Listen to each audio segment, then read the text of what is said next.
Hey guys, it's Brandon with Investment Joy. So how do you instantly turn a house with one bedroom into a 3-bedroom? Do you know the answer?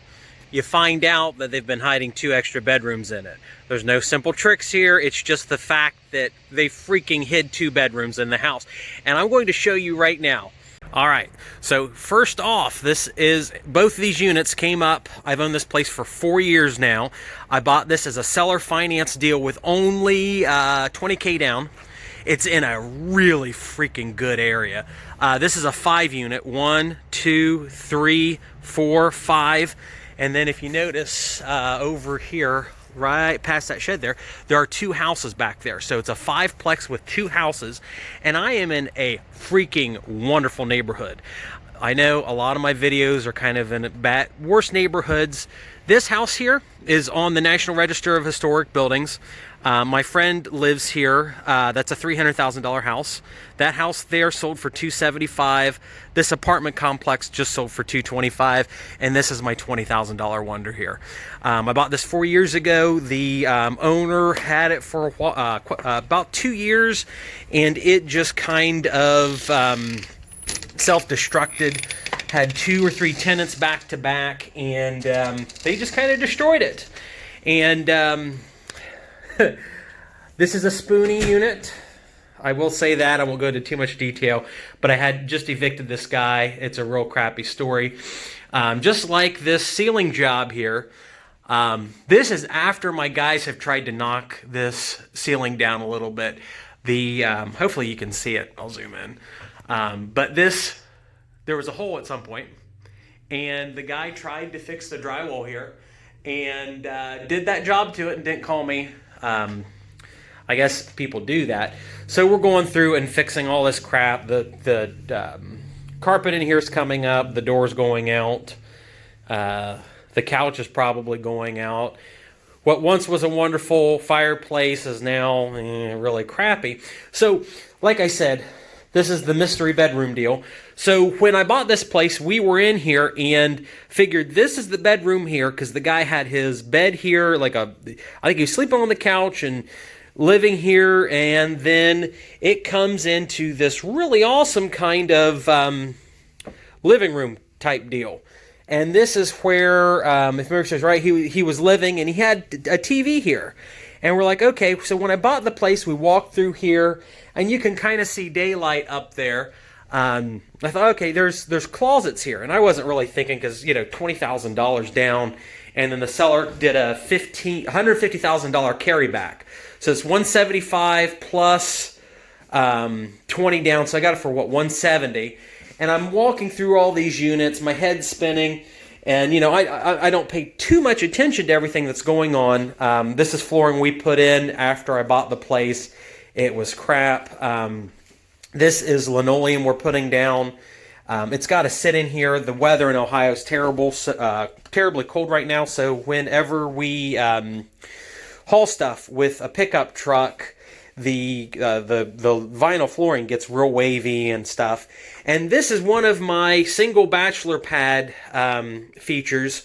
The feature with this house is you don't have a shower curtain like civilized human beings. You take a shower and you let the water get on the floor here, and it gets moldy, and it just totally rots your floor out after a couple years. So that's the bachelor special feature for a lot of our rentals.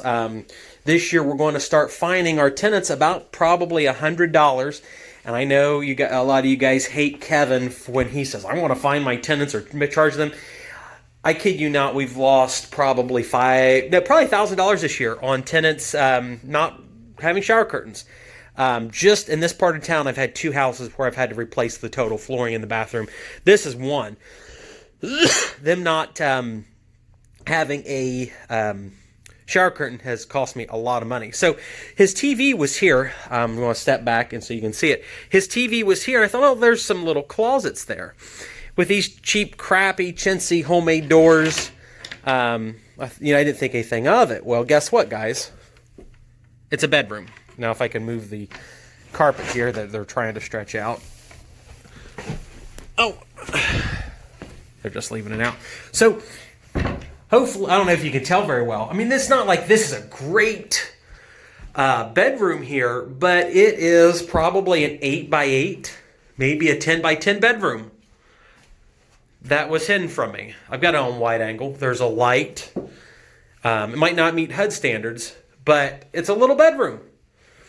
So I kid you not, when I was in here 2 weeks ago, after we got the eviction process, the tenant would almost never let us in. He did not want to be bothered whatsoever. And who knows what he had in these bedrooms that he was trying to hide. Maybe people. Maybe people of the rock. I don't know. Maybe it was a spoony thing. So these are 2 closets here.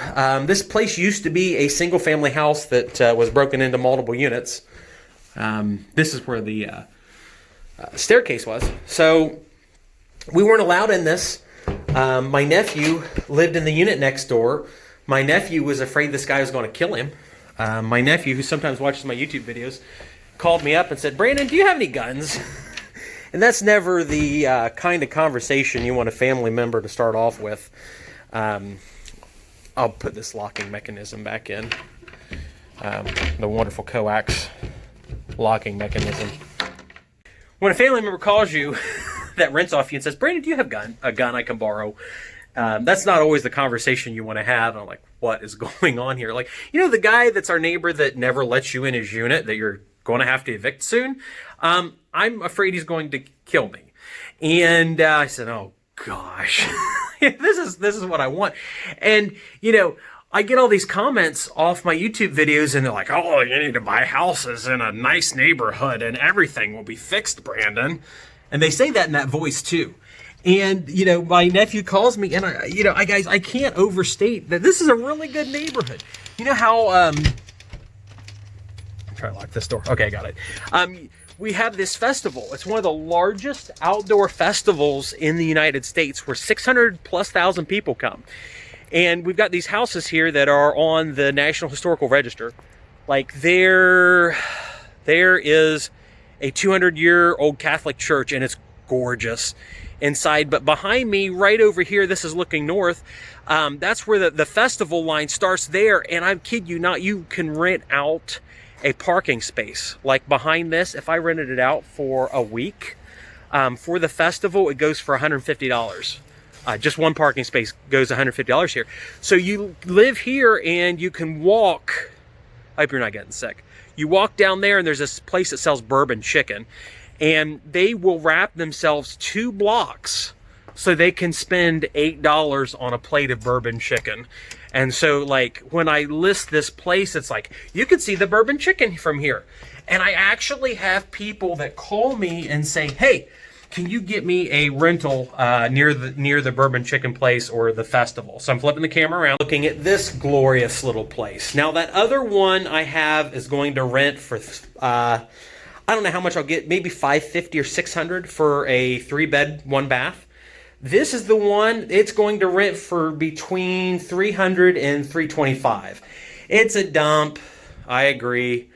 Yes, I did rent a dump to a family member because this is a $300 rental. And to me, as this capitalist, landlordist guy, if I was single or recently married, living in a $300 apartment would be a big benefit. All they had to do was pay electric here, maybe. And we're having to tear the shower out. It's a dump. Redone all the floors in here since they were soft. We redid the subflooring, put this linoleum in.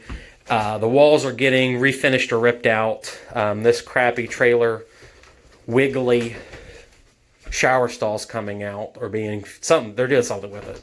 They explained it to me, and went right over my head. So this is a little $250, $300 rental. And when I list this on the internet, because of the location, you can live in a great neighborhood for $300 a month, less than 30 minutes from Columbus, Ohio, which is really cool to me. Or worse, I'm all about economic advantage. So when I talk to people on YouTube and Discord and stuff, and do the link below on Discord, and also you can get 2 free stocks with Webull, and like the video and subscribe. I should have said that in the first part of the video, but I guess I didn't. But you know, to me, it's nice that somebody can run a place like this. They can work at the Amazon warehouse up in Groveport, Ohio, and they're starting people off at like $18 an hour, I want to say. So if you have a 40-hour week, which when I was working at the warehouses years ago, you could get like 50 hours a week as long as you had a pulse and would show up sober on time. You do have to show up on time, which I guess that's kind of complicated. But $18 an hour, working, 5 days a week or whatever, you can pull almost $1,000 a week and then live here in town for $300 a month with utilities and stuff. I think this place looks like maybe $50 in utilities, so $350. Let's say $400 a month is your living expense, and you can pay that in the first 3 days of your month. And then all that other money can be saved. And, obviously the tenants here are going to spend that money on IRAs and stocks, and they're going to save up money for their house. They're not going to spend it on drugs, booze, Netflix, a nice car. They're not going to do that. They're going to save money for stocks. And then they're going to have this really nice life in a couple years because they lived in a small, cheap apartment like this for a while, because that's what my parents did. No, they didn't do that. They lived in a cheap, crappy apartment for $100 a month. But my dad used that money to buy a real crappy BMW that cost him $3,000, that back in 1978, $3,000 car, and he spent another $3,000 to try and keep it running. Then he had the bright idea of trading that, that was the second car. He had a Mercury Capri and loved that car to death, and then he went in to get the oil changed, and he traded in for the BMW. Back-to-back terrible decisions living in a cheap, crappy apartment. So to me, everybody should have a cheap, crappy apartment like this for a while. And then you move on to bigger and better things, which essentially that's what my nephew did. He's got this really nice place he moved into after this. He was here with his wife for about a year, and then they moved on to a bigger, better house. So now somebody else gets this place. We're going to spend some money, fix it up, make it nicer than it is. New carpet, new paint, fix the bathroom craziness. And then somebody else is going to get the opportunity to take advantage of a place like this for $300 a month. So I wanted to show you a renovation that I'm doing now. Be sure to like and subscribe. If you have comments, questions, just throw them up. Join our Discord. Let's spray with investment joy. Thanks.